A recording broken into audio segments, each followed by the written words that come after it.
그 중에 하나가 시 교육은 공적 교육이었다는 거예요.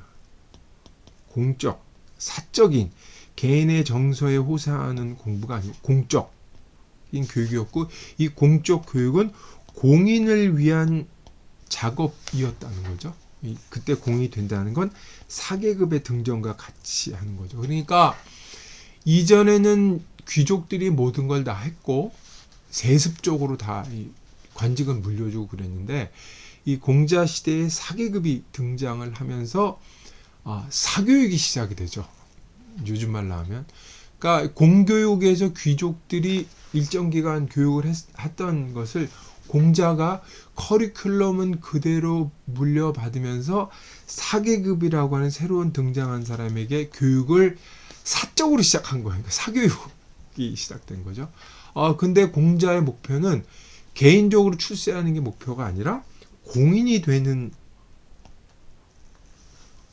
목표를 세워서 자기 제자를 가리켰단 말이에요. 그래서 그 교육 과정을 진행을 하는데, 그 교육 이전의 교육 과정이었던 서경과 시경, 시삼백을 교육 과정을 썼죠. 근데 시삼백을 읽는 방식이 지극히 공적입니다. 자, 여기서 이제 문제가 생기는 거죠. 시라고 하는 것이 요즘 감각으로 보면 연애시이고 애정시인데, 그것이 어떻게 공적 교육에 쓸 수 있겠는가? 요것이 이제 공자가 이게 시경을 읽는 방식이 지금과 다른 것이기도 하죠. 당시에는 시를 공적으로 읽는 게 당연했어요. 오히려 지금처럼 개인적으로 읽는 게 되게 이상했을 겁니다. 첫 번째로 우리가 생각해 볼 수 있는 게 시 공부를 공적인 목적을 위해 쓴다고 얘기했을 때, 하나는 공공성. 그러니까 당시에 이 시를 읽는 사람들이 이 시를 공통 교재로 썼기 때문에 누가 말을 턱 꺼내면 그걸 알아들을 수, 대답을 할 수 있는 게 딱 되는 거죠.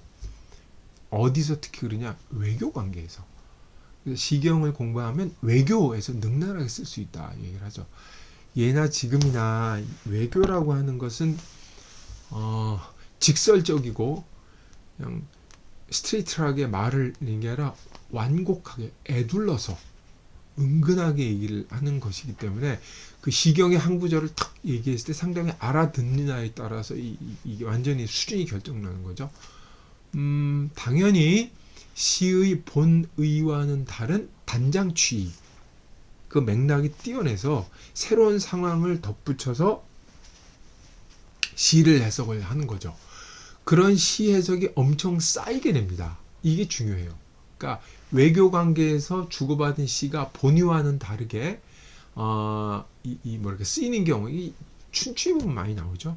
그런 것들이 쌓여서 시에 대한 관점이 공적인 관점으로 쓰이게 되고, 이 개인적인 시라고 설사 우리 양보해서 라고 하더라도 공적인 뭐랄까 쓰임을 갖게 되고, 그러니까 공공교육의 자료가 그렇게 되는 거죠. 이 점이 중요합니다. 이런 식으로 시를 쓰게 되고, 그런 예를 통해서 시를 공공적으로 해석할 수 있는 방안이 생기고, 그게 축적이 되는 거죠. 외교를 말씀드렸지만 또 하나 시를 공적으로 읽는다고 하는 것은 시를 읽을 때 설사 애정시라고 하더라도 그 애정시가 개인의 가슴 아픈 안타까움, 애절함을 얘기한 것이 아니라, 그것이 사계급 아니면 공족, 아까 말씀드린 그 뭐라 그럴까, 백성들에게 모범이 되고 모델이 되는 사람들의 행동이기 때문에 그것은 공공의 행동이라 그럴까요? 남에게 모범이 되는 행동으로 해석이 되어야 하지, 개인적인 정서의 토로라고 보기엔 좀 곤란해지는 겁니다. 이 부분이 공적 성질을 띠게 될 수밖에 없죠. 그렇게 되면 시경의 시라는 것은 풍이라고 하더라도, 민가이고 백성들의 속된 노래라고 하더라도, 그 속된 노래가 그냥 그 지역의 특정한 것이 아니라 공공성으로 이렇게 바뀔 수 있는 해석의 틀을 갖추게 되는 거죠. 논어 보면 이런 걸 진짜 확실히 잘 알 수가 있죠.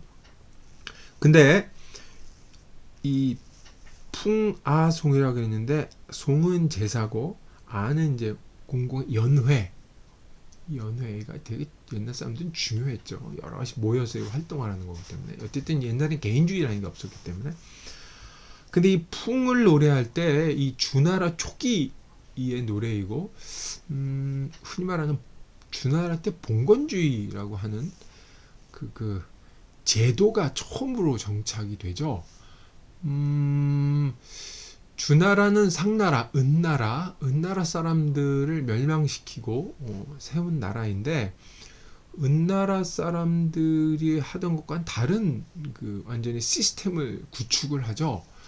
그 시스템 중에 하나가 봉건제도입니다. 이 봉건제도가 이제 계속 지속적인 힘을 갖추고 유지를 하게 됐는데 단순히 봉건이라는 제도뿐만이 아니고 그 봉건제도를 뒷받침하게 되는 어떤 그 특이한 사고방식이 작동하게 되는데 그 중에 하나가 바로 가족제도입니다. 가족제도. 제가 요즘 고민을 하고 있는 것 중에 하나가 뭐 뻔한 얘기입니다만은 세상에 당연한 것은 없다라는 사고방식 중에 하나인데 그 중에 하나가 가족이라는 거예요. 우리는 가족 제도라고 하면 너무 쉽게 생각을 하는데 전 액센트가 가족에 있지 않고 제도라는 거에 있습니다. 어쩌면 가족은 인벤션, 만들어진 걸 수도 있겠다는 생각을 요즘 하는 거죠. 그러니까 은나라, 상나라는 봉건제도가 아니라 일종의 귀족 연합체의 나라였어요. 귀족 연합체인 나라였고 그 연합체 중에 하나가 주나라였단 말이에요. 그래서 주나라는 상나라를 굉장히 큰 대국으로 섬기고 대읍 상나라 그 대읍 큰 골이다라고 얘기를 하던 그런 작은 소국이었었는데 문왕이 3분의 2를 그 연합체를 왕이 됐으면서도 끝까지 주나라가 저기를 치지 못, 은나라를 치지 못해 무왕이 왔어야 이제 하는데 무왕도 사실 맹진 거기서 이제 한번 지족 연합체를 치려고 모았으면서 못 치고 해체를 한 나중에 또 아버지가 죽은 다음에 친단 말이에요.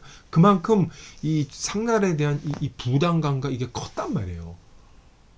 근데 이 상나라는 저기였죠. 귀족 연합 국가 형태란 말이에요. 근데 주나라가 상나라를 멸망시키고 나서 크다란 문제 의식을 갖게 되죠. 상나라가 도대체 저 큰 나라가 왜 멸망을 했을까? 멸망하게 된 원인이 뭘까? 두 번째, 우리 주나라가 어떻게 성공을 한 거지? 어떻게 성공한 요인이 도대체 뭘까? 세 번째는 뭡니까? 그렇다면 우리가 성공을 했다면 이걸 어떻게 유지해야 될까? 이런 생각을 하게 되죠.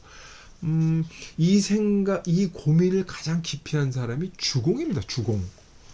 그리고 이 주공이 이 고민 끝에 새로운 제도를 창안하는데 그게 바로 봉건제도죠. 이게 결정적인 영향을 미치는데 이 봉건제도를 만들 때에는 친족제도가 새로 형성이 됩니다. 그래서 친족은 사실 묵죠. 동성제후들을 이제 각 나라에 분봉을 하고 그 혈연으로 묶어 놓으면 이 나라가 상나라처럼 망하지 않고 오래 갈 것이라고 예상을 해서 이렇게 만들었죠. 사실 이게 적중을 했어요. 다만 시간이 몇백 년 흘리면 동성제후가 이 친족이 멀어지면서 남보다 못한 사이가 돼서 얘기를 이게 뭐라 그럴까 서로 싸우게 되죠. 이건 이제 나중에 그 진나라가 중국을 통일하고 나서 이사라는 사람이 그 부분을 정확하게 지적을 하죠.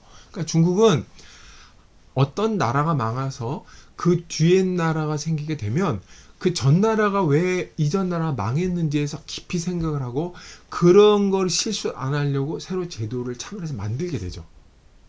근데 이것에 최초로 문제의식 심각하게 생각하게 갖고 후대까지 영향을 미치는 지속적인 그 시스템을 창안한 사람은 주공이란 말이에요. 공자가 주공을 위대하게 평가하는 게 전곡을 찌른 면이 있어요, 분명히. 근데 이 봉건제도를 만들 때 친독, 가족 중심의 사고방식을 으로 이제 봉건제를 만들게 됐는데 이 당시에 주나라 사람들이 생각하는 가족이란 도대체 무엇이었을까? 가족 생활이라는 건 도대체 어떤 것일까? 라는 걸 가장 잘 보여주는 증거가 풍입니다. 풍. 그래서 풍이 아주 중요해요.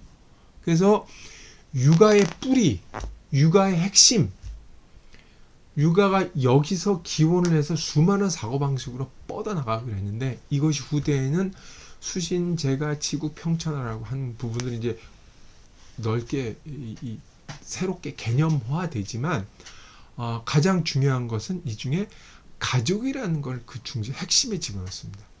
그래서 이 가족 제도를 어떻게 할 것인가. 그래서 일종의 저는 가족주의라고 얘기를 하지만 저는 가족을 사상이라고 생각합니다. 그래서 가족이라는 사상, 유교의 뿌리가 거기 있다고 생각해요. 근데 이 유교의 뿌리를 알려면 시경을 읽지 않을 수가 없고 그 시경을 읽고 해석을 하려면 공자가 논어에서 얘기한 시경을 읽는 방식을 눈여겨보아야 이 한시비평이 후대에 어떻게 영향을 끼쳤는지 그것이 왜 중요한지를 알 수가 있습니다. 자, 그러면 이제 제가 서로 좀 길었는데 본격적으로 그 시삼백을 어떻게 이해했는지 하나씩 보도록 하겠습니다.